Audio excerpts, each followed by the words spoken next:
View रचा जा चुका है सब। मैं आपके कहने का तात्पर्य समझ ही नहीं सका। तो समझ लो कि हमारे कर्मों का, हमारे शब्दों का फल हमारे समक्ष आने को, सृष्टि की धारा बदलने को है और शीघ्र ही तुम्हारे समक्ष विकल्प आएंगे पांचाली। और सब कुछ विकल्प के चयन पर निर्भर करेगा सखी। प्रत्येक मनुष्य की सबसे बड़ी शक्ति ही उसकी सबसे बड़ी दुर्बलता भी होती है, और धर्मशील की दुर्बलता उसका धर्म होता है।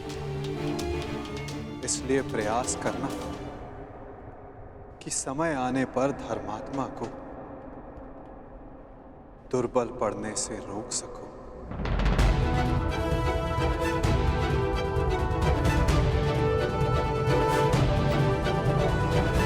शकुनी और पुत्र दुर्योधन ने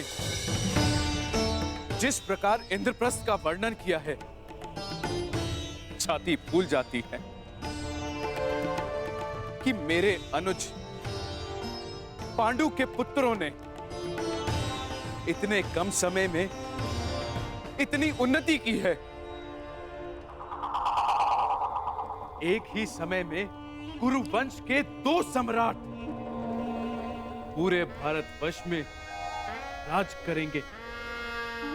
ये सोचकर मन गर्व से भर उठता है।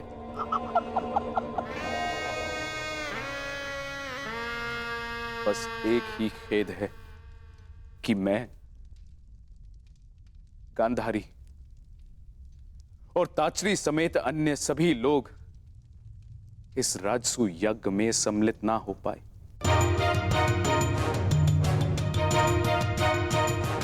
इसलिए मैंने निर्णय लिया है कि सभी पांडु पुत्रों को हस्तिनापुर में बुलाकर उनका सम्मान किया जाए।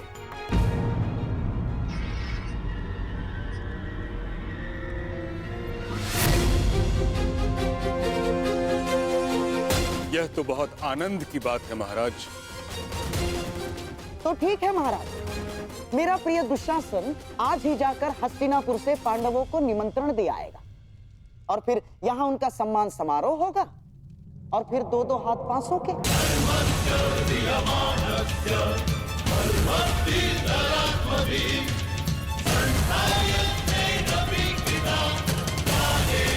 परंतु गांधार नरेश, सम्मान समारोह में युद्ध क्रीड़ा का क्या काम?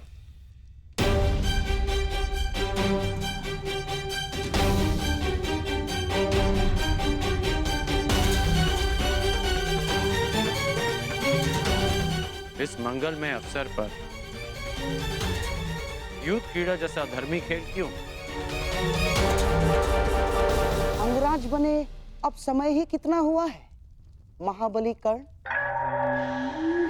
अर्थात धीरे धीरे राजकुल के सारे नियम आप समझ जाएंगे, ज्ञात हो जाएंगे आपको।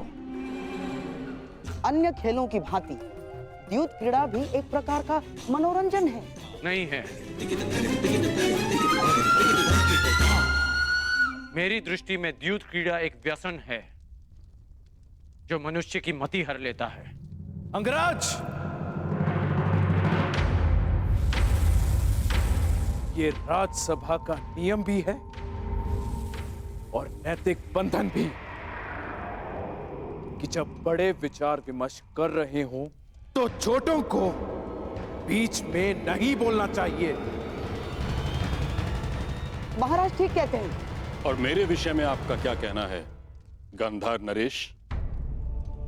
मैं इस सभा में सबसे अधिक ज्येष्ठ हूं। मेरा मानना भी वही है जो अंगराज का।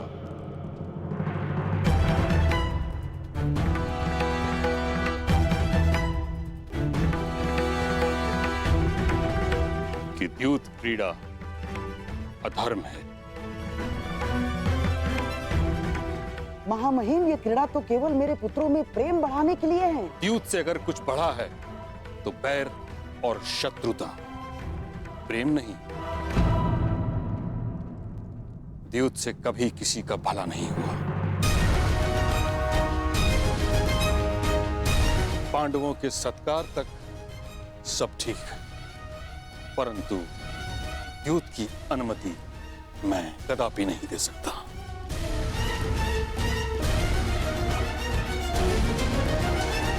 परंतु महामहिम, अतिथि का स्वागत और मनोरंजन उनकी रुचि के अनुसार ही तो होना चाहिए ना।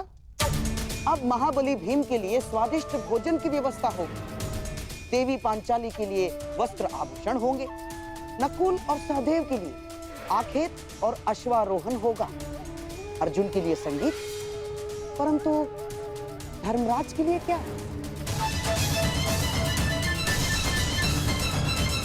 जिस सम्राट के सम्मान के लिए समारोह कर रहे हैं, उनकी तो केवल एक ही रुचि है, द्यूत, चौसर महाराज।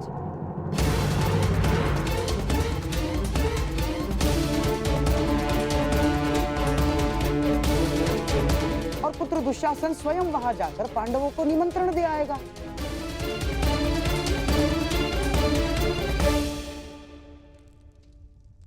पांडव और कौरव साथ में खेलेंगे तो आपस का बैर भी समाप्त हो जाएगा।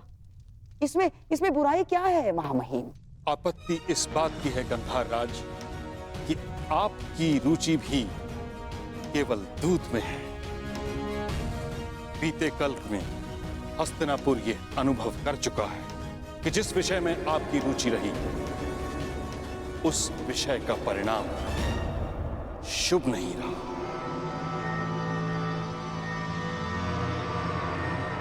और दुशासन को दूत बनाकर भेजना मुझे एक और लक्षाग्रह का स्मरण करवा रहा है।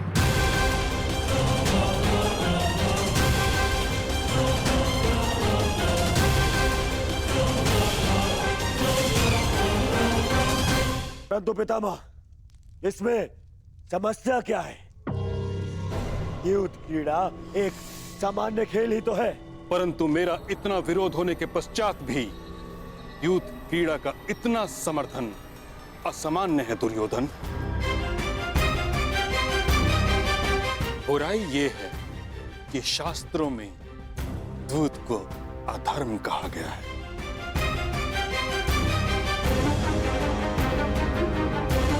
दुशासन युद्ध क्रीड़ा का प्रस्ताव लेकर नहीं जाएगा। बड़ी विचित्र बात है महामहिम।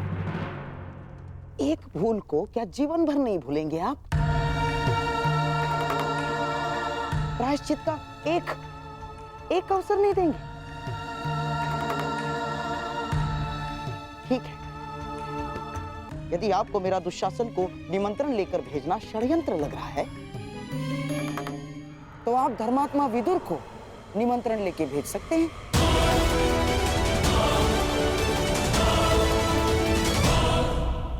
धर्मात्मा विदुर नीति अनुसार अपना कार्य करे और धर्मराज युधिष्ठिर नीति पूर्वक ही चाहे तो प्रस्ताव को स्वीकार कर ले।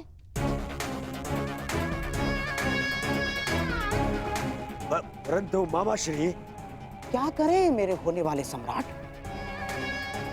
देखो, हमारे मन में कोई मैल नहीं है, परंतु महामहिम भीष्म और तुम्हारे परम मित्र कर्ण को यह सिद्ध करने के लिए धर्मात्मा विदुर को यदि निमंत्रण लेके भेजा जाता है तो इसमें मुझे कोई आपत्ति नहीं है ना।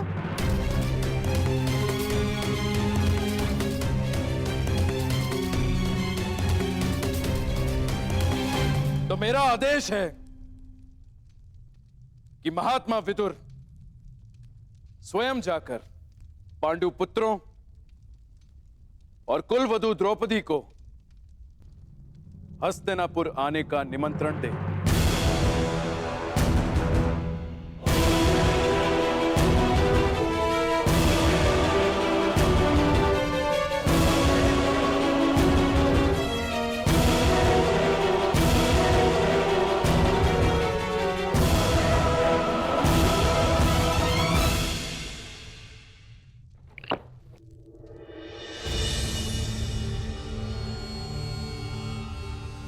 मामाश्री, आपने स्वयं विदुर को वहां जाने को क्यों कहा?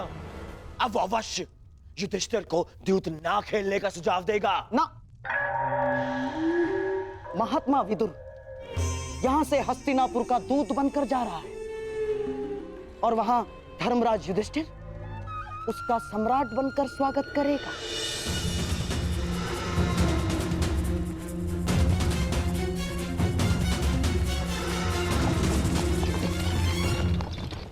विदुर और धर्मराज दोनों की एक ही समस्या है दुर्योधन। दोनों महाधर्मशाली हैं और उनका धर्म उनकी सबसे बड़ी दुर्बलता है और वही हमारे लिए शक्ति बनेगी। जाओ दुर्योधन, तुम पांडवों के स्वागत की तैयारी करो, क्योंकि विदुर इंद्रप्रस्थ के लिए प्रस्थान कर चुका है।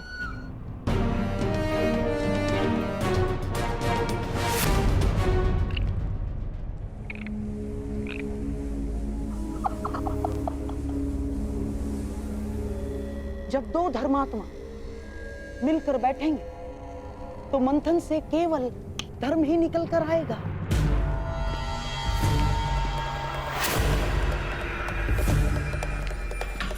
और सम्राट का धर्म उसे चौसर पर बिठाकर ही रहेगा।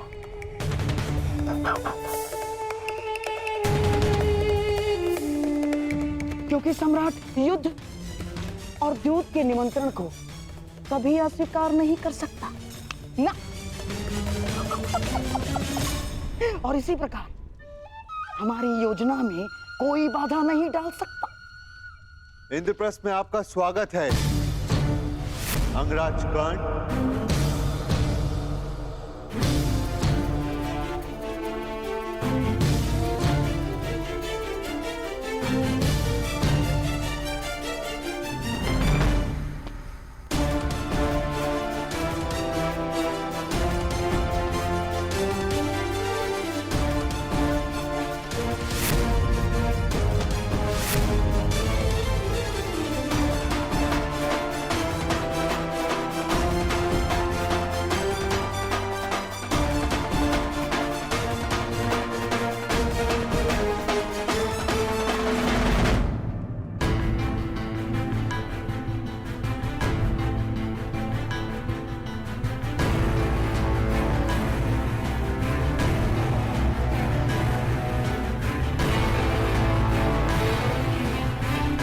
कहिए अंगराज, आपके यहां पधारने का उद्देश्य क्या है? मैं आपको सावधान करने आया हूं धर्मराज। शीघ्र ही हस्तिनापुर आपका आवाहन करने वाला है।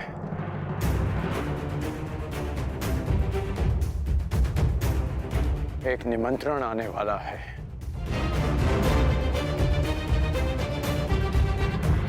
देखा भ्राताश्री, हमारी उन्नति ना देखी गई उस दुर्योधन से।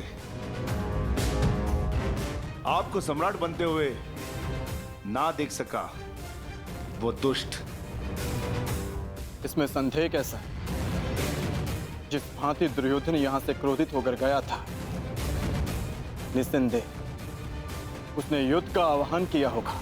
यदि युद्ध का आह्वान करना होता तो मैं यहां सभा में प्रस्तुत नहीं होता। अभी तो युद्ध भूमि में तुम्हारी प्रतीक्षा करता है। अर्जुन, कर्ण महोदय को अपनी बात पूरी करने दो। अंगराज, किस निमंत्रण की बात कर रहे हैं आप? द्यूत निमंत्रण की। शीघ्र ही आपको द्यूत का बुलावा आएगा।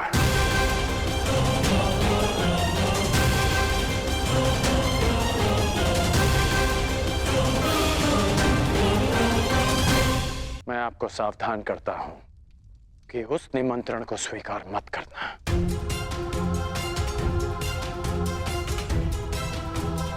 क्योंकि मुझे संदेह है कि गांधार राज ये निमंत्रण आपके सम्मान के लिए नहीं, उस अपमान के प्रतिकार के लिए भेज रहे हैं। संदेह तो मुझे तुम पर हो रहा है। तुम तो हमें पराजित करना चाहते थे, फिर क्यों हमें चेतावनी देने आए हो? क्योंकि तुम्हारा शत्रु होने के साथ साथ मैं एक योद्धा भी हूं, जो तुम्हें युद्ध भूमि में पराजित करना चाहता है, द्यूत में नहीं। यदि योद्धा होने का इतना अभिमान है तो लाक्षागृह के समय कहां थे? तब हमें सावधान क्यों नहीं किया?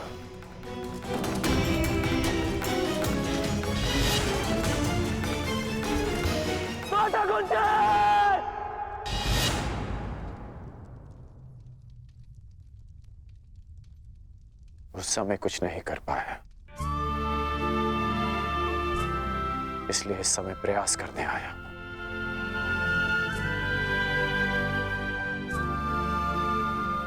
मेरा निवेदन मानिए, इस निमंत्रण को स्वीकार मत कीजिए। परंतु अंगराज, धर्म ये कहता है कि सम्राट युद्ध और द्यूत के निमंत्रण को अस्वीकार नहीं कर सकते।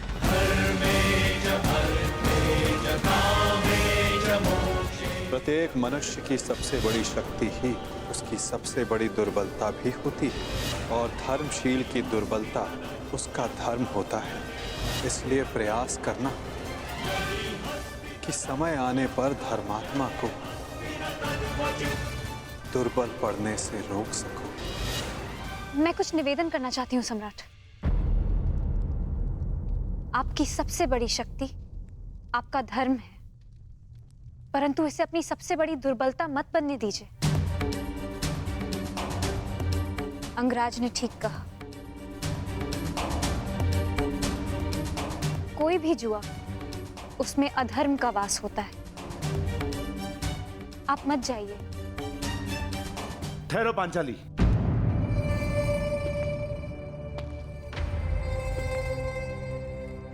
कर्ण ने तुम्हारी एक बार रक्षा की, इसका अर्थ यह नहीं कि हम इस पर विश्वास कर ले। यह हमारे शत्रु का परम मित्र है और यहां जानबूझकर आया है ताकि हम ये निमंत्रण अस्वीकार कर दे और पितामह हमें अहंकारी समझ ले। ये हमें पितामह की दृष्टि में गिराना चाहता है। राजनीति का ये खेल तुम नहीं समझोगी पांचाली। किस पर विश्वास करना है, किस पर नहीं, क्या चयन करना है, क्या नहीं, तुम्हें समझने में अभी बहुत समय लगेगा पांचाली।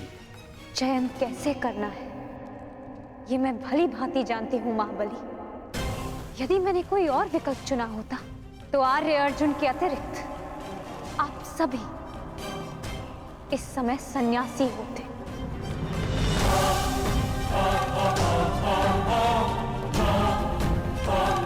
और उससे भी पूर्व यदि मैंने अपने चयन में थोड़ा सा भी परिवर्तन किया होता तो आर्य अर्जुन भी स्वयंवर में मेरा वरण ना कर पाते।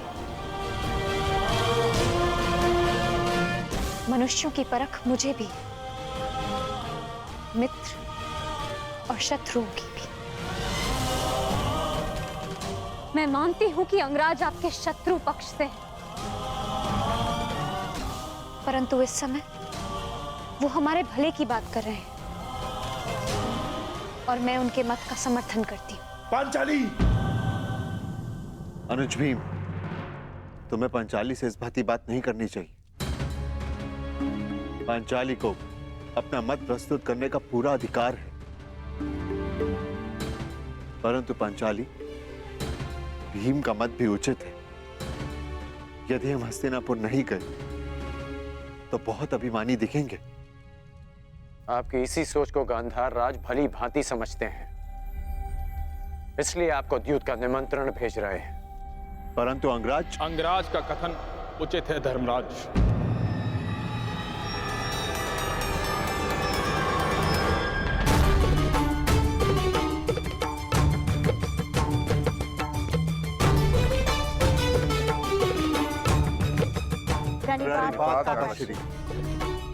आयुष्मान भव।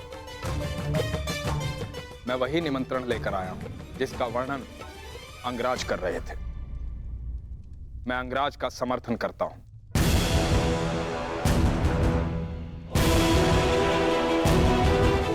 मुझे भी इसमें षड्यंत्र दिखाई देता है। जो लाक्षागृह में तुम सबको भाभी कुंती समेत भस्म करना चाह सकता है, वो कुछ भी कर सकता है। हमें उनसे भय नहीं है काकाश्री। उनके उत्तर के लिए हम पांचों भाई प्रस्तुत हैं।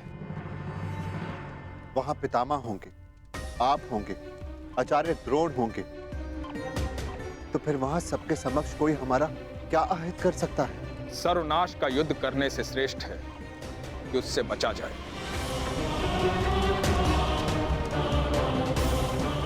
कीचड़ में गिरने से कदाचित बाहर आ जाए और वस्त्र मैले हो ही जाते, उससे बचना ही श्रेष्ठ है। सर्वश्रेष्ठ युद्ध वो होता है पुत्र जो युद्ध ना हो।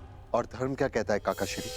धर्म ये कहता है कि युद्ध और द्यूत के निमंत्रण को नकारा नहीं जा सकता,